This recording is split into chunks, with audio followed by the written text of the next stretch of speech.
जिस जहाज को दुनिया कहती थी कभी ना डूबने वाला जहाज, आखिर वो जहाज क्यों डूब गया? तो दोस्तों चलिए आज हम बात करेंगे टाइटैनिक जहाज के बारे में।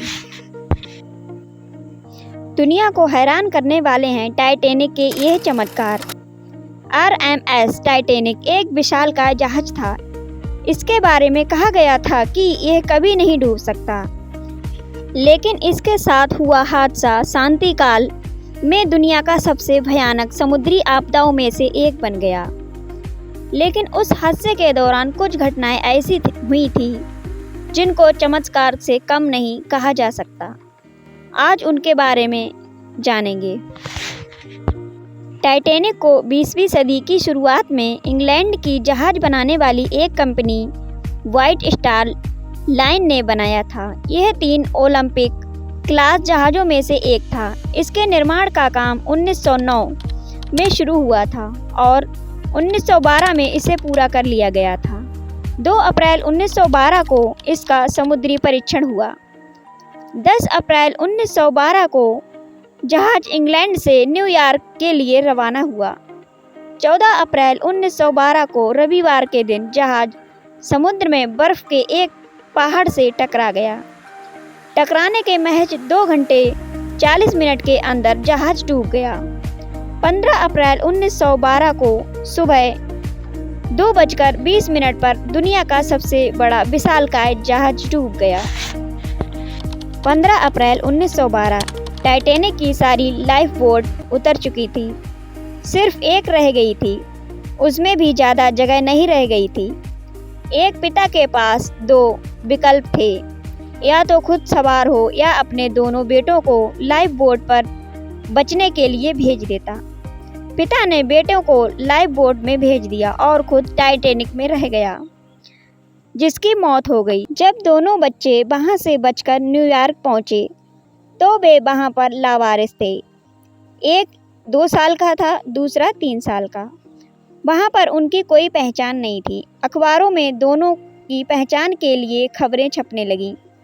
प्रेस में उनको टाइटैनिक लावारिस का नाम दिया गया। खबरों को पढ़ने के बाद एक महिला मार्सेल नवरातिल ने बच्चों की मां होने का दावा किया।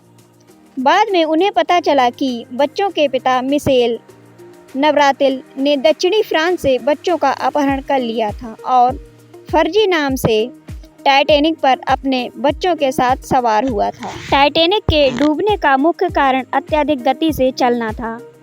टाइटैनिक के मालिक जे ब्रूस इसमें ने जहाज के कप्तान को जहाज को अत्यधिक गति से चलाने के लिए कहा।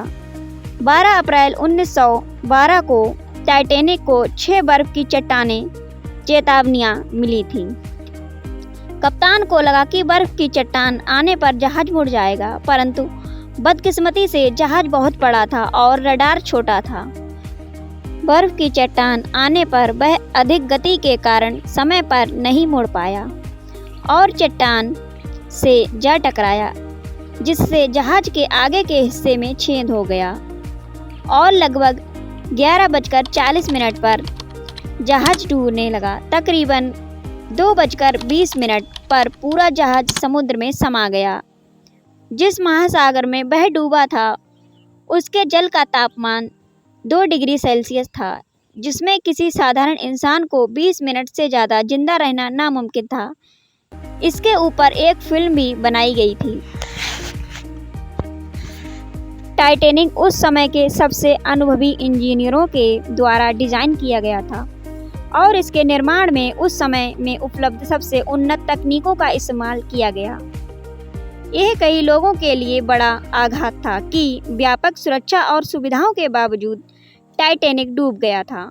आवेश में आई मीडिया की ओर से टाइटैनिक के प्रसिद्ध आरोपी जहाज के डूबने का उपाख्यान समुद्री कानूनों का भंग और जहाज के मलबे की खोज ने लोगों की टाइटैनिक में रुचि जगाने में काफ़ी योगदान दिया। डूबने की जांच कर रही अमेरिकी समिति के अनुसार 1517 लोगों की जान चली गई और उनके ब्रिटिश समकक्ष के निर्धारित किया कि 1503 लोग मारे गए। लगभग 700 लोगों की मौत के साथ चालक दल को सबसे अधिक हताहत होना पड़ा। दोस्तों, टाइटैनिक से जुड़ी ये जानकारी आपको कैसी लगी कमेंट में ज़रूर बताएं। वीडियो अच्छी लगी हो तो वीडियो को लाइक करें और हमारे चैनल को सब्सक्राइब करें।